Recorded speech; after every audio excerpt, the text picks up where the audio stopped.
అనుక్షణం ప్రజల పక్షం NN5 news కి స్వాగతం. ముందుగా హెడ్లైన్స్. మదనపల్లిలో ఉపాధ్యాయుడు దారుణ హత్య. కురువంకలో నివాసం ఉంటున్న GRT స్కూల్ ఉపాధ్యాయుడు దొరసామని హత్య చేసిన గుర్తు తెలియని దుండగులు. కేసు నమోదు చేసిన 1వ పట్టణ పోలీసులు. మంత్రి సత్యకుమార్ యాదవ్ మర్యాదపూర్వకంగా కలిసి సన్మానించిన బీజేపీ యువ మోర్చా నాయకులు కిరణ్ కుమార్. 3 లక్షల రూపాయలు విలువైన పార్కింగ్ టైల్స్ ను జడ్పీ హైస్కూల్ ప్రాంగణంలో అమర్చిన పూర్వపు విద్యార్థులు. అభినందించిన పాఠశాల ఉపాధ్యాయులు. పద్మావతి అమ్మవారిని దర్శించుకున్న సీఎం చంద్రబాబు. ఘన స్వాగతం పలికిన ఎమ్మెల్యే పులివర్తి నాని. క్షయవ్యాధి నిర్మూలన కొరకు BCG టీకా సురక్షితం, ప్రజలందరూ సద్వినియోగం చేసుకోండి. ప్రజలను కోరిన అదనపు జిల్లా వైద్యాధికారిని డాక్టర్ శైలజ. ఇక డీటెయిల్స్ చూస్తే తిరుమల శ్రీవారిని గురువారం సీఎం చంద్రబాబు దర్శించుకున్నారు. అనంతరం కుటుంబ సభ్యులతో కలిసి తిరుచానూరులోని శ్రీ పద్మావతి అమ్మవారిని దర్శించుకుని మొక్కులు చెల్లించుకున్నారు. ఈ సందర్భంగా సీఎం చంద్రబాబు నాయుడుకు చంద్రగిరి ఎమ్మెల్యే పులివర్తి నాని ఘన స్వాగతం పలికారు. సంప్రదాయ వస్త్రధారణతో చంద్రబాబు, లోకేష్, దేవాంశ్ శ్రీవారి దర్శనానికి వచ్చారు. ఆలయ మహాద్వారం వద్ద చంద్రబాబుకి అర్చకులు స్వాగతం పలికారు. కుటుంబ సభ్యులతో కలిసి పద్మావతి అమ్మవారిని చంద్రబాబు దర్శించుకున్నారు. దర్శనానంతరం ఆశీర్వచన మండపంలో వేద పండితులు వేద ఆశీర్వచనం చేశారు. ఆలయ అర్చకులు తీర్థ ప్రసాదాలు అందించారు. అమ్మచెరువు మిట్ట గంగమ్మ జాతరను ఘనంగా నిర్వహించిన ఆలయ కమిటీ సభ్యులకు వెలుగు సెక్రటరీ ఉదయ్ మోహన్ రెడ్డి ప్రత్యేక కృతజ్ఞతలు తెలియజేశారు. అమ్మచెరువు మిట్టనందుగల గంగమ్మ జాతరను పురస్కరించుకుని మంగళవారం తెల్లవారుజామున ప్రత్యేక వాహనంలో గంగమ్మను వెలుగు సంస్థలోని పిల్లలు, వృద్ధుల వద్దకు తీసుకుని వచ్చి పూజలు నిర్వహించి పిల్లలకు, వృద్ధులకు, సిబ్బందికి తీర్థ ప్రసాదాలు పెట్టి ఎంతో ఘనంగా నిర్వహించి ఎటువంటి అవాంతరాలు లేకుండా గంగమ్మ జాతరను విజయవంతం చేసిన ఆలయ కమిటీ సభ్యులు, కార్యకర్తలు కంచర్ల మల్లికార్జున నాయుడు, వై శ్రీనివాసులు, తెలుగుదేశం పార్టీ 1వ వార్డు అధ్యక్షుడు డాన్స్ రెడ్డప్ప, రమణ, రేపన నాగరాజ, శివన్న, నాగేంద్ర, మణి, శ్రీరాములు, రమేష్, ధనరాజు, శంకర లక్ష్మీనారాయణ, సుధాకర్ నాయుడు, రవి, ఆనంద్ తదితరులకు వెలుగు సెక్రటరీ ఉదయ్ మోహన్ రెడ్డి, సిబ్బంది, వృద్ధులు ప్రత్యేక కృతజ్ఞతలు తెలియజేశారు. మదనపల్లె ఎగువ కురవంకలో నివాసముంటున్న GRT స్కూల్ ఉపాధ్యాయుడు దొరస్వామి బుధవారం అర్ధరాత్రి దారుణ హత్యకు గురయ్యాడు. హత్యకు గల కారణాలు తెలియరాలేదు. కురవంక పార్క్ సమీపంలోని ఆంజనేయుని గుడికి సమీపంలో మిద్దె పైన హత్య జరిగింది. ఇంట్లో ఎవ్వరూ లేని సమయంలో ఈ హత్య జరిగినట్లు తెలుస్తోంది. ఎవరో పథకం ప్రకారం దొరస్వామిని దారుణంగా హత్య చేసినట్లు సంఘటనా స్థలంలో మృతదేహం పడి ఉన్న తీరును బట్టి తెలుస్తోంది.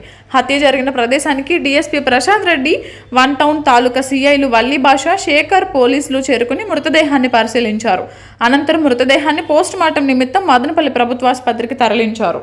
ఆంధ్రప్రదేశ్ రాష్ట్ర మంత్రిగా ప్రమాణ స్వీకారం చేసిన బీజేపీ మంత్రి సత్యకుమార్ యాదవ్ ను విజయవాడలో నేడు కలిసి శుభాకాంక్షలు తెలియజేసిన బీజేపీ కిరణ్ కుమార్. ఈ సందర్భంగా రాయలసీమ స్థితిగతులు తెలిసినటువంటి విద్యార్థి, పరిషత్ నాయకుడిగా జీవితాన్ని ప్రారంభించి వెంకయ్యనాయుడు వ్యక్తిగత కార్యదర్శిగా, ఉపరాష్ట్రపతికి ప్రత్యేక అధికారిగా సేవలందించి పార్టీలో క్రియాశీలకంగా ఉన్నటువంటి సత్యకుమార్ రాయలసీమ ప్రాంతంలో ఉన్న ప్రజా సమస్యలపై స్పందించి మంత్రిగా పెండింగ్లో ఉన్న ప్రాజెక్టులు పూర్తి చేసి పరిశ్రమల స్థాపన చేపట్టి నిరుద్యోగ సమస్యను పరిష్కరించేందుకు చర్యలు చేపడతామని ఆమె ఇవ్వడం జరిగిందని కిరణ్ కుమార్ తెలిపారు.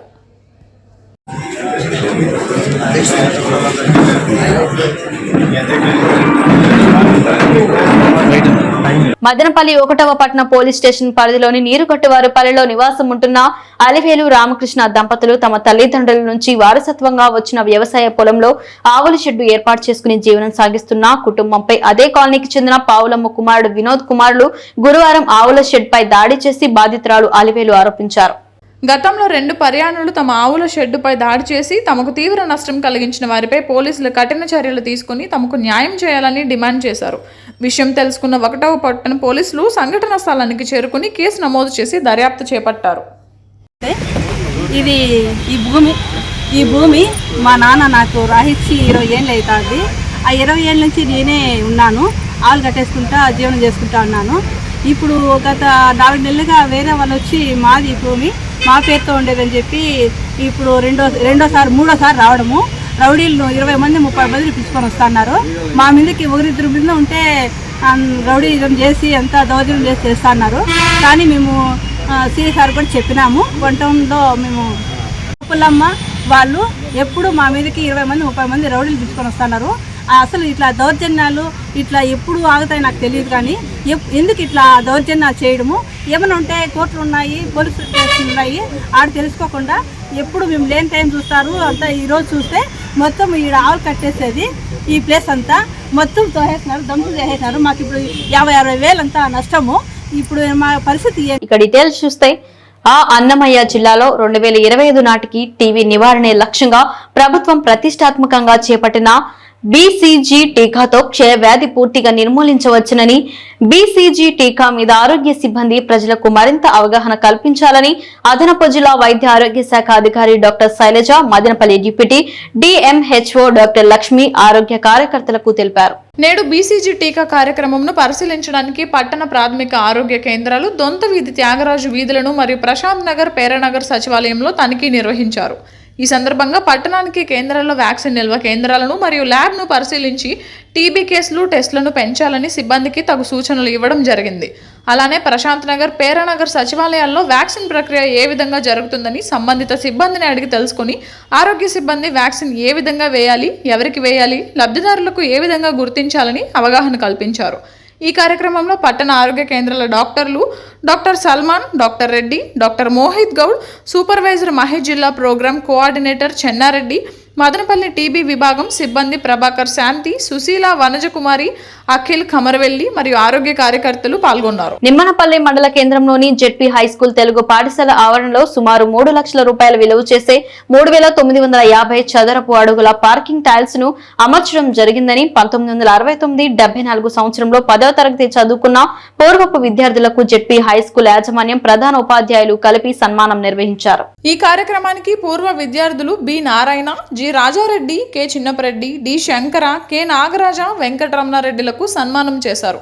ఈ సందర్భంగా ప్రధాన ఉపాధ్యాయులు అంజాద్ అలీఖాన్ పూర్వ విద్యార్థులు మీడియాతో మాట్లాడుతూ గ్రామీణ ప్రాంతమైన నిమ్మనపల్లి జడ్పీ హైస్కూల్ ప్రాంగణం నందు ఎంతో వినయ విధేయతలతో విద్యతో పాటు నైపుణ్యత పెంచుకొని ఇంత స్థాయికి ఎదిగిన పూర్వ విద్యార్థులకు ధన్యవాదాలు తెలుపుతూ జడ్పీ హైస్కూల్ పాఠశాల అభివృద్ధికి తోడ్పడుతూ అందించిన వారి సేవలను కొనియాడారు. అనంతరం పూర్వ విద్యార్థి మాట్లాడుతూ 50 సంవత్సరాల క్రితం నిమ్మనపల్లి జడ్పీ పాఠశాలలో నేర్చుకున్న విద్య, వినయం, మంచితనం మాకు మారుపేరు తెచ్చిపెట్టిందని, మేము చదువుకున్న పాఠశాలకు మా వంతు కృషిగా పాఠశాల అభివృద్ధికి చేయూతని అందించాలని లక్ష్యంతో 3 లక్షల రూపాయల మేరకు పాఠశాలలో టైల్స్ ను అమర్చడం జరిగిందని అన్నారు. ఈ కార్యక్రమంలో ప్రధాన ఉపాధ్యాయులతో పాటు ఉపాధ్యాయులు గోపాలు, రవి, రమణప్ప, రాజేంద్ర, జయశ్రీ, పావని, రేణుక, పూర్వ విద్యార్థులు తదితరులు పాల్గొన్నారు.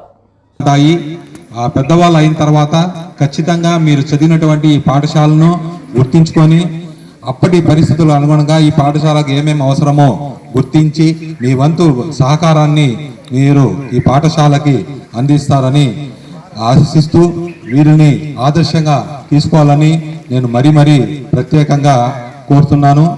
తర్వాత మా పాఠశాల తరఫున ఇప్పుడు వచ్చినటువంటి పెద్దలకి మేము ఇక్కడ చదువుకున్నా కాబట్టి ఆ కృతజ్ఞతా భావంతో మా స్నేహితులు, ముఖ్యంగా ఫస్ట్ ఆయన ఇక్కడ రాలేకపోయాడు విజయభాస్కర్, దీనికి యొక్క కారకులు.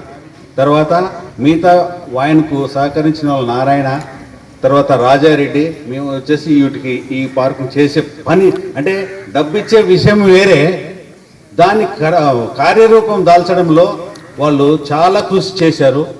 మేము కూడా మా యొక్క కృషి చేసి ఈ వర్క్ చేసేదానికి ప్రత్యేకంగా శ్రద్ధ తీసుకున్న రాజారెడ్డి, నారాయణ, తర్వాత మిగతా వాళ్ళు కూడా దీనికి కావాల్సిన ఫైనాన్స్ ఎప్పటికప్పుడు చేసే దాంట్లో కూడా దాన్ని మానిటరింగ్ చేసే దాంట్లో విజయభాస్కర్ని ఆయన కొద్దిగా పరిస్థితులు రాలేకపోయారు.